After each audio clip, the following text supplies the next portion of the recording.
Well, Luke, a 0-0 draw for your side away to Solihull Moors today. Are you pleased with that point? Listen, we've come to a team that's sitting 6th in the league, and regardless of whether it's Solihull, if you're 6th in the league with 18 games on the board, you're there for merit. You're not there by chance. It isn't the first 2-3 games of the season and you've nicked 2 wins and a draw. They're 18 games deep and they're sitting 3 points off the top prior to today's game. So for me, to come here, to get a draw, to nullify them to very little, to identify where we needed to be a little bit more clinical in final third. But in terms of coming on the road, getting a 0-0 draw, I am pretty pleased. Your team selection appeared to be trying to nullify their size and strength in attack today. Would you say that's right? I look at Femili Samney. He's gone out in terms of a slight injury. I've got Jamal Fifield that can play there and he's done it ever so comfortably. I look at Danny Woodards. I look at Ricky Shakes. I look at Sorba Thomas. So I need to see where I can plug gaps at times, and I felt we needed to be well drilled and organised, and I was always going to utilise the kid in terms of Sorba Thomas with 30-35 on the clock, because I think the game gets stretched. It's a little bit more open and there's more room for ball carriers as opposed to back to wall, a little bit more aggressive in terms of the defensive shape. So yeah, I was a little bit more resilient in terms of my team selection, but it nearly paid off towards the end.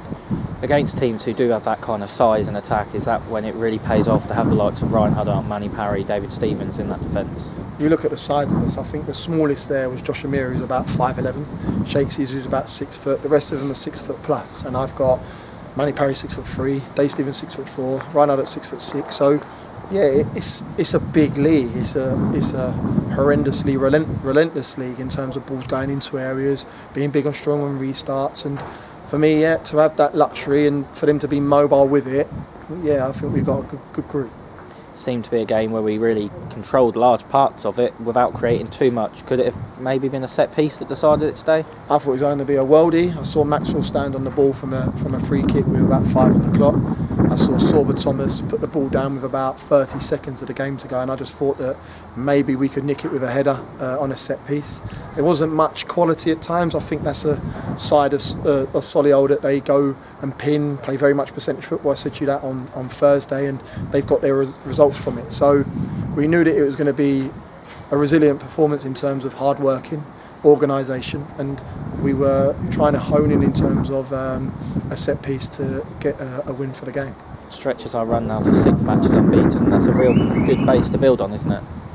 Listen, we were four beaten, 4 losses prior to the game against Maidenhead. We've gone and beat Maidenhead, and that turned our season to an extent. We, like you said, gone 6 unbeaten. It's a nice record to have. We've gone 3 wins, 3 draws, and as long as we can continue with as many W's on the board as possible, because at times you can draw too many. Our home form's good. Our home form's very good. We've lost 1 in 11, and obviously to go away to Aldershot, who was in the quarter-final last year in the playoffs, and then to go away to Solihull, who are currently in the playoffs, and get 2 draws. Yes, a win out of the 2 is better points in terms of an extra point, but to continue with a run of 6 unbeaten, I think, I'm very pleased running into the FA Cup game next Saturday.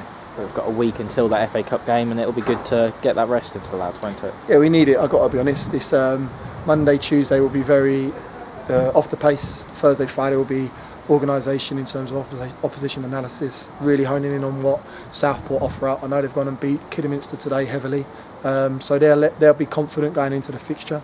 I say it, we went against Blackpool this time last year, and we had every confidence that we was going to go and win a tie. So I'm not a fool in terms of going to a team that currently sitting bottom of the National North. They have every reason to believe they're going to progress, and we have to make sure that we're professional and organised, that we turn up on the day.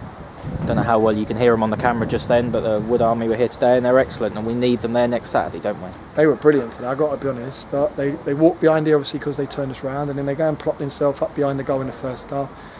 Very vocal.